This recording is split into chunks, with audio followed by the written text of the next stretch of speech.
What's up, guys? Welcome back. As you can see, definitely changed the name of the YouTube channel. This is going to be kind of like a first video for you guys. Let me kind of show you what we're working with today.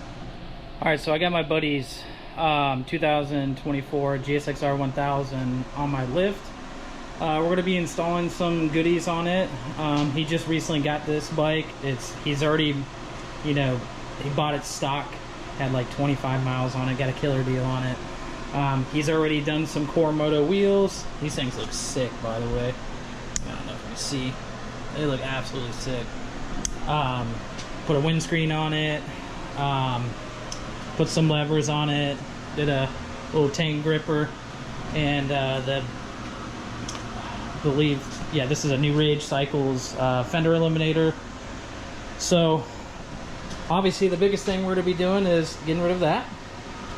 We're going to be installing some velocity stacks on it. We're going to be doing a Sprint air filter and a M4 full exhaust.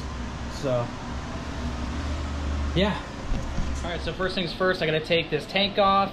Got to take essentially all the plastics off. So alright, so basically got the bike all nice and stripped down, all the fairings off, got the tank off and everything like that. Big thing to note if you're ever going to be doing these headers, they tell you to take the radiator off. You don't really need to. You can sneak if you got the right proper tools and you are a mechanic. You can sneak through here with the proper tools and get everything all out of there. I would recommend putting a some cardboard right here so you don't ding up the radiator. But other than that, you just let a couple bolts loose for the oil cooler down there and just kind of move it out of the way. If you have the proper tools, like I said, you can get all these bolts pretty easy. So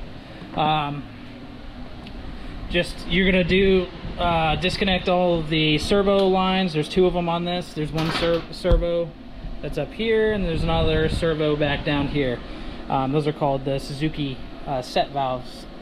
So they're Suzuki exhaust tuning valves.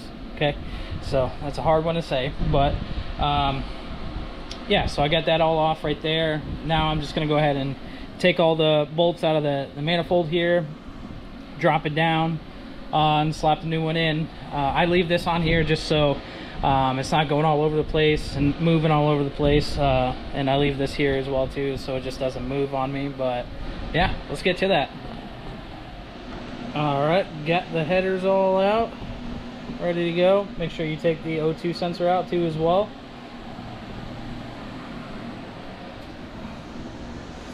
There she is. Goodbye. Hello, Sim 4. So yeah, let's get that thing in there now. So whenever you pull these headers out of the box, they're going to come just like this. My biggest advice would be to go ahead and build them like they are outside of the bike, because if you're gonna put these the sleeves on, you're gonna fight like hell trying to line all these up and then trying to get them to fit. So my biggest advice, go ahead and install these on the collector. They're all numbered too from the factory, so you're not gonna have any mix-up. That you're gonna save yourself hours and hours and hours trying to figure that out. So, but this is the setup. This one's the stainless steel headers, and then the titanium mid-pipe with the carbon fiber slip-on. And we're in Florida, so we don't need that DB killer. So yeah. Alright, so you're gonna prep all of these by putting them all the O-rings on here. Very important that you put these O-rings on here. No exhaust leakies.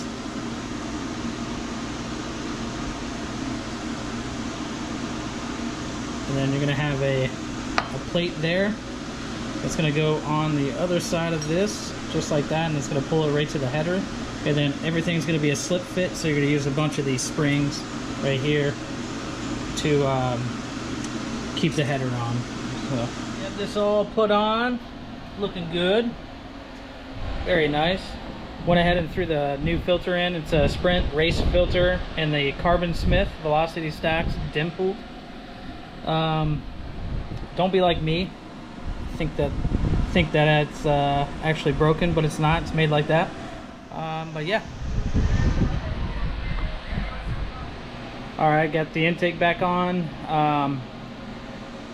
Leave a comment down below what you guys think of the Carbon Smith and the Sprint filters. I've had really good luck on my personal bike with these.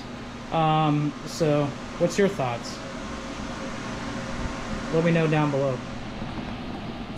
All right, I'm also throwing these frame sliders on real quick as well too. You know, super simple to do. I don't really have to go through too much, but whatever these brand is, it's super nice. I have a set of Vortex and they've already broke off for some reason, broke like right at the weld. I'll kind of show you. So I have a set of Vortex and it literally broke off right there. You can kind of see it, but the other side is still there. And yeah, not too happy about that Vortex. Got these frame sliders all put on here. Got half of the fairings back on. But yeah, looking good. I really like the quality of these. I mean, what you guys think? I've never heard of them before, but if you guys use them, what do you think about them? Let me know. All right, guys, she's all put back together, looking fucking sweet. Give you a little walk around of it. She looks so good. Can't wait till that turns blue because it's got the stainless steel to titanium mid pipe, so it's gonna look sweet. Well, that's gonna do it for this bike. I appreciate you guys watching. If you feel like subscribing, you feel like liking this video or leaving a comment, you know, that'd be pretty dope. But yeah, guys, we'll see you on the next video. Peace.